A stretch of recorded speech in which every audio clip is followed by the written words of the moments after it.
Câmera rodando.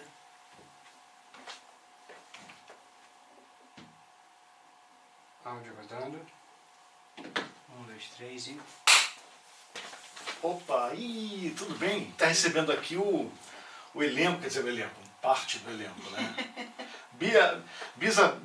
Bisabel, Viviana, boa tarde, como é que você está? Tudo bem? Tudo bem com você. Prazer estar com vocês aqui, Prazer também com o Alexandre. Isso, boa tarde, prazer estar aqui falando do Bisabel. Bisabel, você estava me contando que vai lá no futuro, vai lá no passado e as coisas se entrelaçam, né? Isso. A história começa com a Isabel, que ela acha a mãe dela vai fazer vai dar uma daquelas arrumações, uma geral. Sim. E aí começa a sair coisas que a gente não imagina e vem uma caixa, dentro dessa caixa ela está cheia de fotografias antigas. E aí tem uma fotografia muito especial ali, que ela pergunta, quem é essa daqui? Essa daqui é a minha avó, a sua bisavó. E a partir daquele momento a Bisa passa a existir para ela. Que ela não conheceu a Bisa, não tinha ouvido falar ainda nada sobre a Bisa, e ela começa a imaginar como é que é esse mundo dessa bisavó, um mundo que ela não viveu. E a partir daí começam longas conversas, e essa Bisa começa a ganhar corpo ali, faz parte da imaginação dela, e ela começa a conversar com essa Bisa. E mais à frente vem a neta, a bisneta dela, a neta Beta. Olha isso. E aí é uma conversa deliciosa sobre gerações, né? E especialmente relacionado até não só às gerações, mas ao papel da mulher na sociedade também, né? Como eram os hábitos, os costumes na época da Bisa. Esse livro foi escrito em 1981, né? A gente até no espetáculo a gente faz muitas referências aos anos 80. Os pais costumam se divertir muito na peça, porque a gente resgata um monte de coisas dos anos 80. Por exemplo. O próprio cenário é um cubo mágico, né? A gente tem um cubo mágico ali. As músicas, todas as transições de capítulo, porque são as crianças chegando num lugar muito aconchegante, numa cabaninha, num espaço assim cheio de memórias, vamos dizer assim, como se fosse um sótão, um quarto, né? E eles começam a ler o livro, eles se perguntam, a gente vai ler ou vai fazer? Por que a gente faz as duas coisas? Vamos ler e vamos fazer. Então ali eles começam a ler e fazer. Então a cada virada de episódio a gente resgata músicas que são dos anos 80, o nosso figurino dos anos 80, então a gente vai cantar música, vai brincar com músicas desde Indiana Jones, Caça-Fantasmas,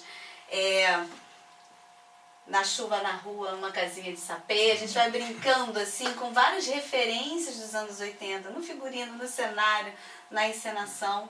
E os pais dão muita risada, se divertem muito com a gente nesse lugar assim, porque é um resgate também de quando eles eram crianças. Total, né? Imagina, eu já quero ver. Eu não vi a peça, eu quero ver. É muito divertido. Agora, uma outra coisa. O que essa bisneta faz? Essa bisneta. Ela fala. Então, o que acontece? Eu tô curioso. Ela entra mais lá na frente no espetáculo. Imagina. Quando... o que acontece? A Isabel começa a ter alguns embates com a Bisa, porque a Bisa fica cobrando dela que ela tem algumas atitudes do que seria uma menina na época dela. Sim. Né? Você não pode... Essa menina não sobe em árvore, ela adora subir em árvore. Menina não usa short, calça comprida, que isso? Tem que usar vestido com babadinho, que não sei o quê. E a Isabel não, ela gosta muito de brincar, ela é super moleca também e gosta de ser, né? Não sei nem se fala, né, ser moleca, mas é até é um jeito de ser dela e que já é assim, né, ela é uma menina que da época dela, ela gosta mesmo de subir em árvore, de brincar, de usar calça comprida. Já tem até um embate uma hora com uma das meninas que gosta de estar toda, que eles brincam, né, ela tá toda frozoxa, e assim, cada um é ali do seu jeito, e a Isabel já é essa menina que gosta de brincar muito. E aí, em alguns embates com a Bisabia, que você não pode fazer isso, você não pode fazer aquilo, ela começa a ouvir uma voz dentro da cabeça dela que ela não sabe quem é. que fala pra ela, não finge, seja quem você nada de... A Bisa várias vezes fala assim, você tem que se fingir de frágil para ele gostar de você. Olha isso. Aí Importante isso, hein? aí a neta Beta fala, isso foi escrito em 81. Aí a neta Beta, na verdade essa vozinha começa, não finge nada, se ele não gosta de você do jeitinho que você é porque ele não merece você. Fica firme. E aí ela começa a se identificar, a Isabel começa a se identificar com essa vozinha que ela não vai sabendo quem é. Quem é? Mas ali na frente ela se apresenta. Eu sou a neta, sou sua bisneta lá há muito tempo no futuro. Uau. E eu não podia falar, mas eu falei, então agora eu também vou fazer parte aí de você, dessa cabecinha. Foi bonitinho essa semana que uma das crianças, quando eu peguei, falou assim, mas não estava entendendo nada, de quem seria essa voz? Aí uma criança falou assim, é a sua consciência. Sim, bacana, né? E assim, você, Viviana, o que aconteceu? Quando foi que você falou, teatro, eu quero isso? O teatro ou o espetáculo? Não, o teatro, você como atriz. O teatro. Eu comecei a fazer teatro, eu tinha 11 anos no tablado. Legal. Mas eu já era daquelas que fazia peça e fazia todo mundo assistir em casa. Então não tinha jeito. Não tinha. Não tinha como fugir. Então já era... Eu fazia, eu dirigia com as minhas amigas, e depois colocava todo mundo lá para assistir. E era obrigado a assistir? Era. Minha irmã, inclusive mais velha, ficava muito chateada, porque ela queria fazer outras coisas e tinha que ficar ali, ó. Tinha que ver a peça, né? Tinha que assistir peça. Então isso já vem comigo tem muito tempo. E aí, meu grande encontro foi o tablado. Que é a minha casa querida. Hoje eu sou professora do tablado. E eu tô lá desde os meus 11 anos, tô com 43. E foi ali que eu comecei a entender que e assim, você chega lá, sobe naquele palco maravilhoso, aí você começa a entender, puxa, é isso que eu quero pra minha vida. Sim. E ali a gente também aprende muito assim isso de todas as etapas, né, do teatro, a gente aprende muitas funções, a gente ali tem a oportunidade de fazer figurino, fazer cenário, entender como é que funciona a luz. O uso da fita crepe. A fita crepe é famosa, que não se faz teatro sem fita crepe. Isso. E a produção, a produção disso? Me conta.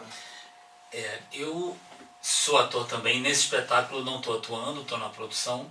E lá no início, quando a Viviana, a Joana, a Gisela, que fazia parte também do projeto, me falaram da ideia, eu falei, gente, esse livro, o livro é maravilhoso, mas ele é praticamente impossível de ser adaptado. Como é que a história é tão ampla, tem tanta coisa. E foi exatamente desses desafios de você tornar, né, transformar em teatro um livro que você, quando lê, não imagina que isso possa virar um espetáculo.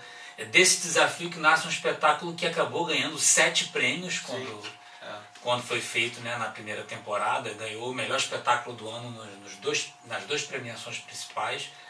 E estamos há 8 anos em cartaz, né, já foi para várias cidades e a gente conseguiu, na verdade, fazer o espetáculo, do ponto de vista de produção, ele bastante simplificado, entre aspas, porque ele realmente é muito em cima da habilidade dos atores de contar a história, dos atores que cantam ao vivo, tocam ao vivo, muito mais do que a gente ter uma estrutura imensa de cenário, de efeitos. Realmente o objetivo a Joana, como adaptadora e diretora, teve esse foco, o que eu como produtor agradeci muito, porque simplifica muito a gente viajar com a peça. A peça é bem humorada, né? A peça é muito bem humorada. E eles fazem muito bem, os atores se divertem muito, muito fazendo. Isso é visível para quem está assistindo. Isso tem a ver também com o conceito da diretora, da Joana Lebreiro, porque ela botou a gente para brincar. É verdade. E ela falava assim, eu não quero ver vocês fazendo crianças, eu quero ver a criança de vocês. Então, o início dos ensaios, a gente fazia a dança das cadeiras. Cada capítulo tem uma brincadeira tema. Tem uma brincadeira dentro, mesmo que o próprio público não esteja tão claro para o público, pra gente tem, porque a gente brincou antes de começar. 8 anos fazendo isso? 8 anos. Brincando assim? Brincando. E a brincadeira não só da cena, mas o jogo entre os atores Bom, muito gostoso. A intimidade da cena. Total. A intimidade da cena deve ser fantástico isso, você se sentir com suporte, né? Sim. Porque se você não está bem naquele dia, os outros suportam. A troca entre os atores é o carro-chefe do espetáculo. Um dos prêmios que nós ganhamos, eu nem lembro se se esse prêmio existia muito antes desse ano, não, mas foi o prêmio de melhor elenco. Sim. Porque a questão coletiva o sucesso mesmo. da peça. O sucesso, então, é isso? Eu acho que sim, eu acho que tudo, o texto que já era um livro muito premiado. Não dá para saber, o sucesso que atrai muito. Não é, mas assim, a adaptação da Joana, a direção, a forma como a Joana conduziu a direção e a interação dos atores muito presentes, todos muito bem, faz a diferença. E faz com que o espetáculo ganhe esse dado do coletivo. É uma grande brincadeira onde todo mundo entra, não tem diferenciação, os atores entram em cena e não saem até o final da peça e ficam brincando durante 1 hora. E tem outra coisa que chama muito a atenção na peça, que são as músicas. São mais de 10 músicas, né? As letras são do diretor musical do Marcelo Rezende e da própria Joana Letreiro. E elas são incríveis, inclusive eu acho que ganhou todos os prêmios da época de direção musical, né? Direção musical e música. E o CD também, a gente ainda tem o CD, né? Ainda existe. Você vê, a gente faz a peça há 8 anos. Na época existia CD, hoje eu até brinco não com o público no final. Vocês conhecem CD? Rola aquela risada, assim, então a gente ainda tem, quem quiser da peça. Tem muita procura das músicas até hoje, porque elas estão muito presentes na peça. São muito bonitas. E quando você foi convidada para fazer a peça? Não, então, quando ele fala que eu, a Joana e a Gisela, nós fomos as idealizadoras, é porque nós tivemos essa ideia. Na verdade, esse foi um livro que marcou a minha infância. Ah, também? Sim, eu amava esse livro. Amava, eu já tinha lido muitas vezes. E nessa conversa, o que nós vamos montar? Joana também, a gente já trabalhou juntas várias vezes. E aí ela falou assim, eu tenho muita vontade de montar o livro da minha infância. Eu falei, qual é? Aí ela falou, Bisabia. Eu falei, não acredito. Tá bom. Esse é o livro da minha infância Ali também. Tava...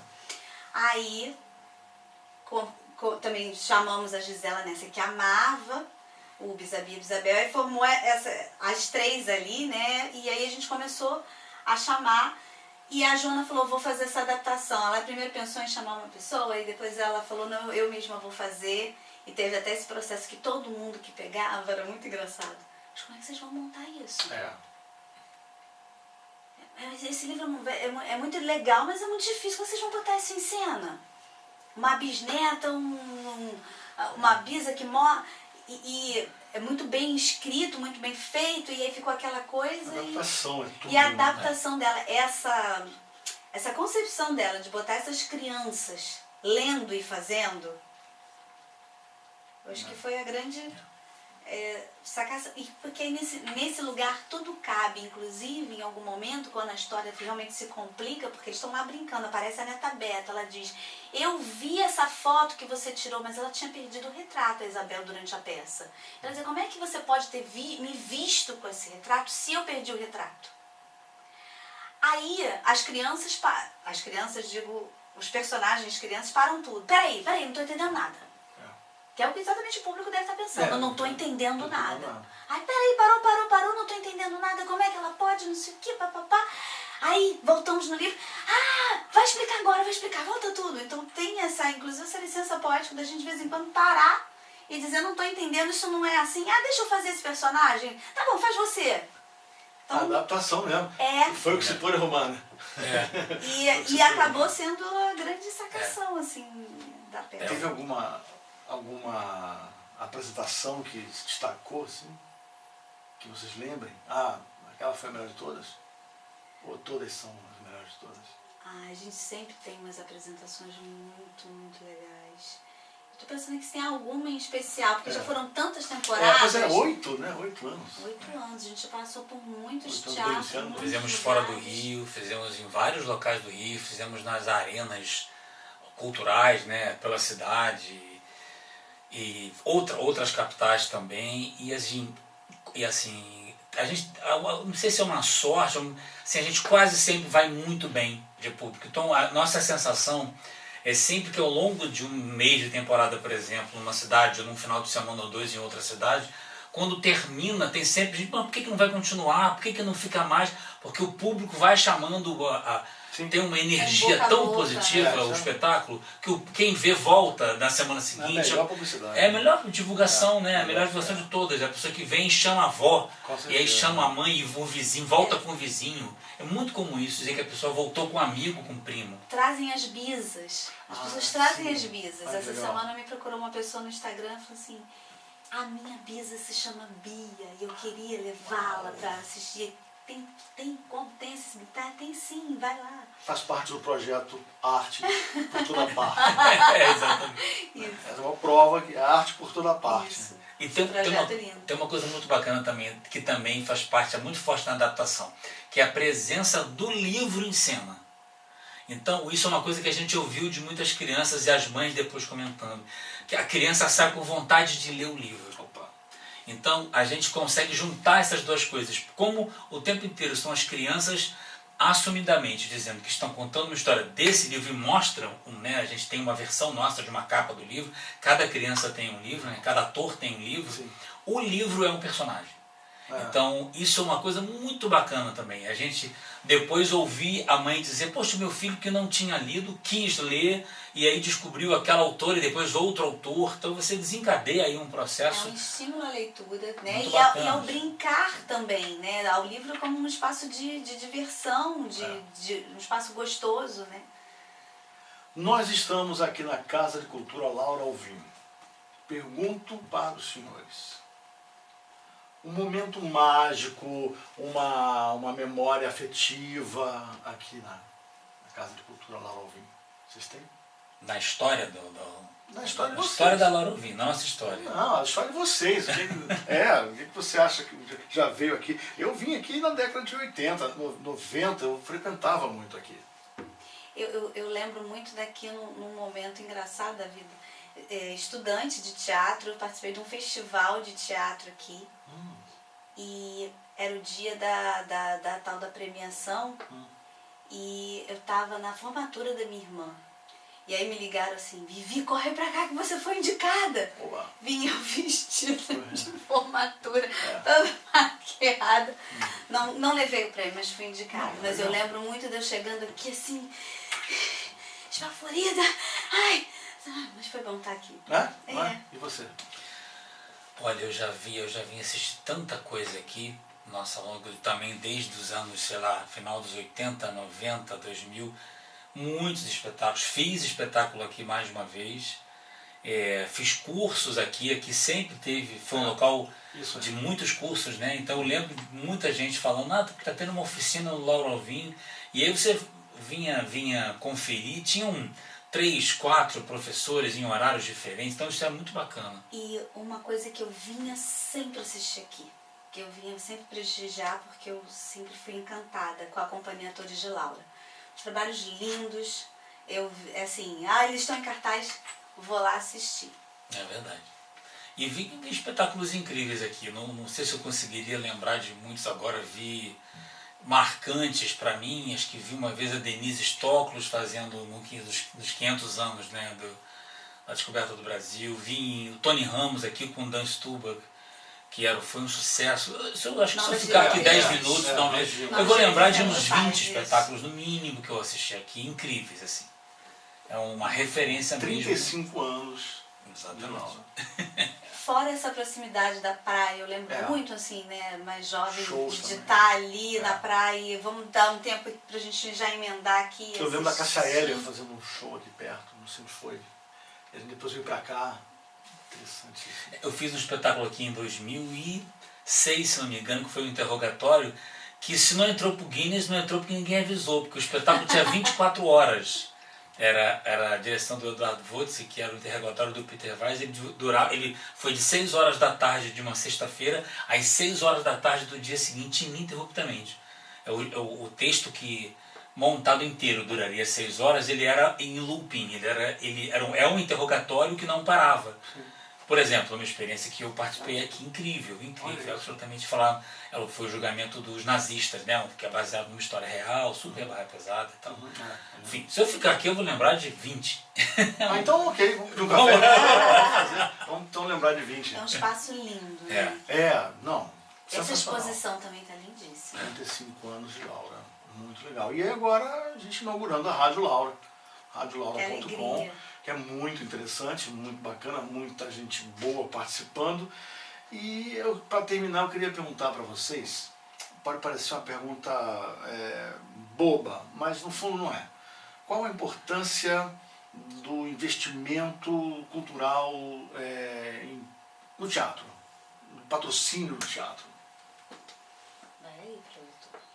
Olha, eu acho que a percepção que em geral a sociedade tem, principalmente hoje em dia com o audiovisual muito forte, né? Então a percepção da importância que as pessoas têm das artes cênicas em geral, ela é baixa, infelizmente. Então eu acho que cada vez mais, assim, se você pegar de 20 anos para cá, 10 anos para cá, uma série de mecanismos que vêm sendo criados para valorizar o artista, para, né, tentar de alguma forma incentivar o patrocínio, criar a cultura do patrocínio como já existe em outros países, ela vem se tornando fundamental. E no caso do teatro, da dança, do show ao vivo, dos espetáculos que são presenciais, quase que vira uma prioridade se você pensar em cultura, em formação de identidade cultural. A diferença que é você fazer circular um produto audiovisual ou uma música, hoje em dia, então, que é tudo pelo celular, é muito diferente de você fazer chegar ao público um espetáculo de teatro. Sim. Que é uma experiência única, é presencial, um espetáculo de dança, por exemplo. Então, eu acho que o patrocínio nessas áreas, eu prefiro ser otimista e achar que vai ser valorizado com o tempo. E eu espero que seja. Sim. Porque virou uma joia no meio de tanta coisa. Você conseguir patrocinar uma experiência presencial para criança, para adulto. Rápida, né? Efêmera. Exatamente. Ainda mais depois dessa pandemia que a gente viveu 2 anos, né? Nos encontrar, né? Exatamente. O teatro, como outras artes, precisa desse encontro. E a gente entendeu a importância nas nossas vidas de ter esse encontro, né? Todos os espetáculos que eu assisti logo após a pandemia, quando começou a liberar, e até a gente em cena, eu lembro o primeiro que eu fiz, foi muito emocionante. Imagina. E a gente olhar, eu até me emociono, a gente olhar para o público e esse retorno do público, da gente entender a importância desse encontro. Estar Um ali. público raro, né? Aquele público mais distante um do outro. E você saber que você está respirando junto com o público. A história que você está contando está sendo vista naquele momento, independente de ter alguém gravando ou filmando ou não. A emoção que aquela pessoa está sentindo Naquele naquele momento é uma experiência que não vai ser Não é on demand. Não é é, on demand. não é. Você tem que ser aquele momento ali. Eu acho que esse é o grande trunfo para daqui para frente a gente levantar essa questão da importância do patrocínio para as artes cênicas, principalmente para tudo, né? Para a cultura de uma maneira geral. Mas eu acho que as artes cênicas levaram uma burdoada assim, né? na pandemia. Tudo que é ao vivo, né? Levou uma rasteira. Então eu espero e acho que talvez a gente esteja nesse movimento de valorização mesmo disso. A peça está onde, quando, até quando? Tá aqui na Casa de Cultura Laura Alvim. Sábados e domingos às 16 horas. Até o final do mês. Até o final do mês. Até o dia 30, mais 2 semanas. Agora eu perdi a conta. Mais 2 semanas. Contando essa agora, Exatamente, essa mais 2. Tá. Então, boa sorte. Que seja sempre muito legal. E eu mais 8 anos. Bom, Até opa. a Bisa chegar. É bisneta. Até a bisneta chegar, né? Até a bisneta realmente. Realmente vir. É um prazer pra gente estar aqui. Nossa. De vocês, Nós tá? que Valeu, agradecemos. obrigado. Valeu, obrigado. Obrigado.